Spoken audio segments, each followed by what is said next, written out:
Hello everybody, and here we are back with some more diesel Gravely stuff.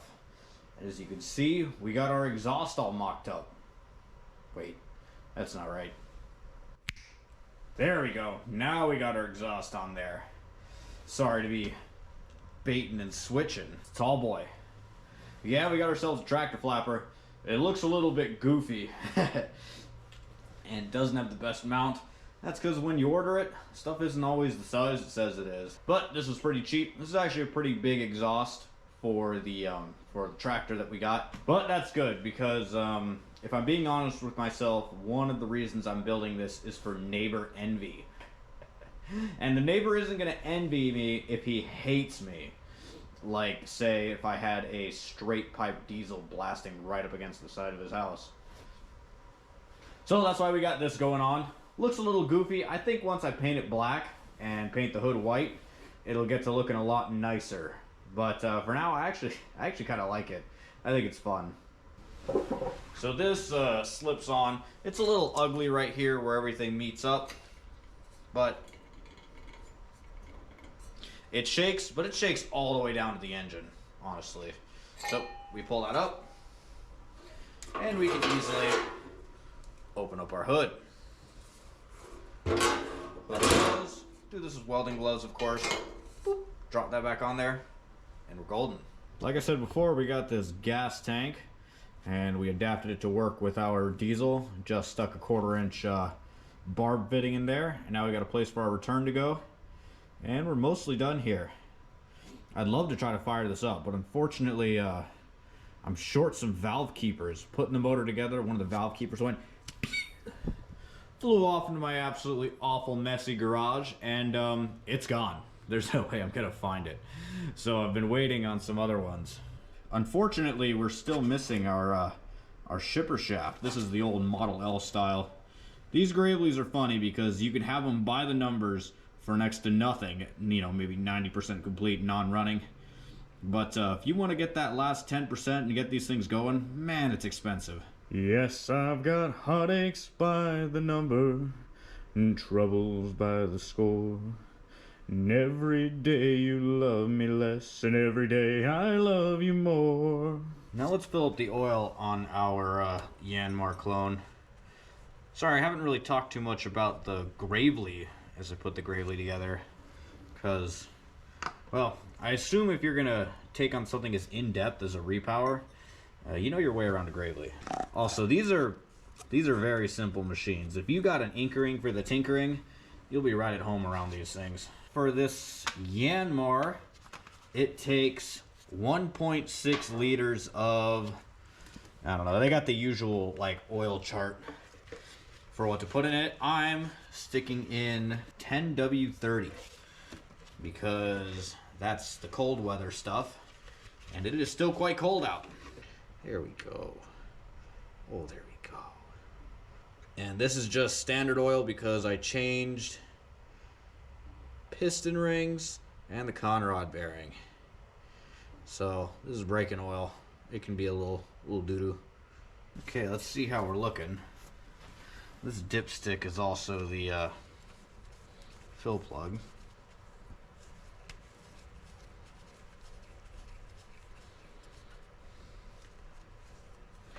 Oh yeah, that's full. Very nice.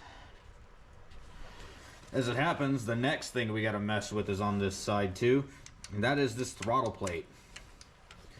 This is our governor assembly. This is for a generator, and what you're supposed to do is click this over, click like that, and it'll run at its nominal 3,600 RPM. And you don't really have any throttle control. You click this, and it goes back and it shuts off your motor. For this generator, it'd be on all the time, and then we have an electric solenoid right here. If you're not feeling the electrical stop, you can take this solenoid off, and out of it will drop a plunger and a spring. You can just take that, not include it, reassemble it, and then you'll just have your mechanical stop. I'm not a big fan of this throttle plate. You can make it work, but I'd rather it just work like normal. So that's what we have here. We've got this variable throttle plate. You just hook your cable up to here, and it works just like that. Let's take off the old plate. We've moved from Gravely stuff over to Yanmar stuff, so things are going to be metric. This is a 10. You don't need to take this one out. It's a part of the throttle plate.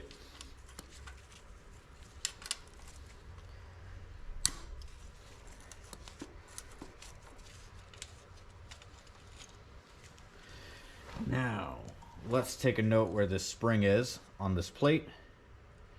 This spring on the engine side lever was at its 3rd setting, and here it was at its 3rd setting farthest up. And then there's this return spring here. Let's take them both off. Off you come, off you come. So now you can see what that whole mechanism was about. Just moving this to and fro. Let's transfer our pieces over. First, this one was at the 3rd. It was in a deeper position, but we don't have a deeper position, so we'll just leave it there.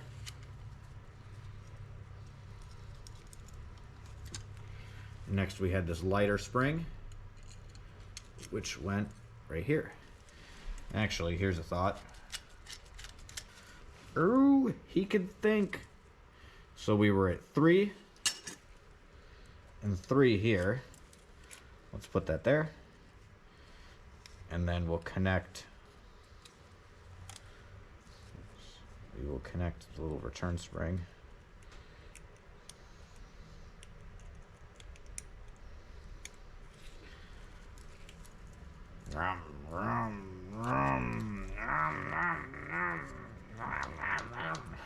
Under the throttle plate, this is what's happening. Now let's grab that stinker. Drop it right there. There we go. It's looking better already.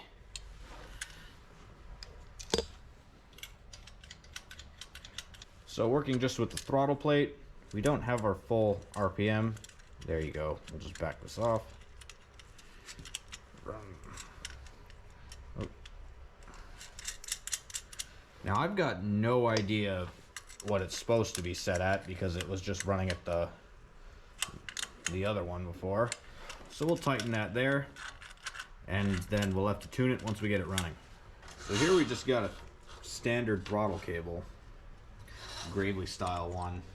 What we're gonna want to do actually is chop this little thing off. Come on, Leatherman. There you go. Slide this on through here. Slide it on through there. Perfect. Now let's adjust our throttle. Open throttle, watt.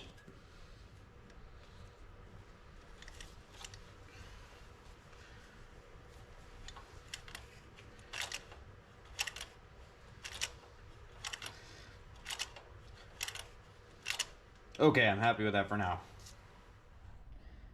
Hey, what did I say? That might look pretty good if it actually had some paint. Well, we actually had a spell of warm weather. It was in the 50s. Woo, 50s. Which was enough for some spray paint. And that's looking good. So, I was thinking I might have to paint the whole thing all yellow. But really, that hood goes a long way. Anyway, the absolute last thing we have on the docket before the valve keepers come in and we can run the stupid thing is the electrical system. So let's get cracking on that. Well, here we go. Here is our electrical system. It looks awful just because it's not all wrapped up, but it is deceptively simple. We've got a key over here. This key has got 3 pins, and we just got to go ahead and make sure we got power at all the right steps. So the tractor's off. Let's check. First, let's check if our probe light works. Boom, there we go. We got a light. And then we have a big, large positive that goes over to this. Deet. Our starter, check. And then in here, it should go to our key with this gray wire. Check-a-rooney. Okay, now let's click it into the ignition position. Click ignition. We need to have power to our inverter to get our alternator to work. Let's check if we got power here. Click. We got power there. Now, because this is a diesel, we don't just need power over to the alternator and stuff like that. We also have to have power to this, which is a fuel shutoff solenoid. Right now our key is in the off position. Click it over onto on. And there we go. Look at that. Now our engine is all apart, unfortunately, and I don't want to be pumping oil anywhere. So I'm just going to give it a little touch on the starter to see if it makes any noise, and I will call the test done. There's our ignition on. And there's our starter. Beautiful. So rather unsurprisingly, I made things difficult for myself. But let me run you through this basic harness. So we got this white wire, which is hooked up to the starter spade, which has power on all the time. That can be traced over to our ignition. And when you turn the ignition on, this little gray wire turns on, and that's what goes down to our inverter like I showed before. It also goes to this black wire, which goes over to the fuel shutoff solenoid. There we go. And then when you crank it on all the way, it is red. The red wire is start. It goes down to the relay box, hits the starter relay, and comes back out. Friends, you ruined my narration. Can't believe you. Hi, Wiggles. Hi, Wiggles. Wiggles. Hi, Bob. I should mention that this black wire grounds out our whole fuse box. And that's really everything that you need to know. All of these blue wires are going to run future accessories, and everything in that yellow circuit is glow plug, which I made a bit of a mistake on. You don't actually need that for the glow plug or the heater grid, so you can just forget about it. Basically what we got going on is, for our always on, we have going to our relay, and this yellow is a signal that goes down to the relay for the glow plug in future. But like I said, that's in future. For now, everything on the tractor works as it should. So how about them lights? Yeah, I don't think so either. They probably work really well, but I don't think they fit with like the character of the Gravely. But we got most of our basic wiring stuff set up. I don't think I'm gonna worry about lights and the glow plug just yet. Let's see if it starts for now. But I'm not starting anything until I can find that rogue valve keeper, wherever it ended up. So I think I'm gonna have to do the unthinkable. I'm gonna have to clean my garage. No. Well, 'tis my cross to bear.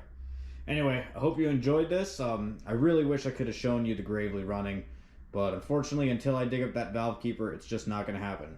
Next time, we'll have it running and we'll go through a good test of this bugger. But until then, thank you very much for watching and have a good one. Shoots.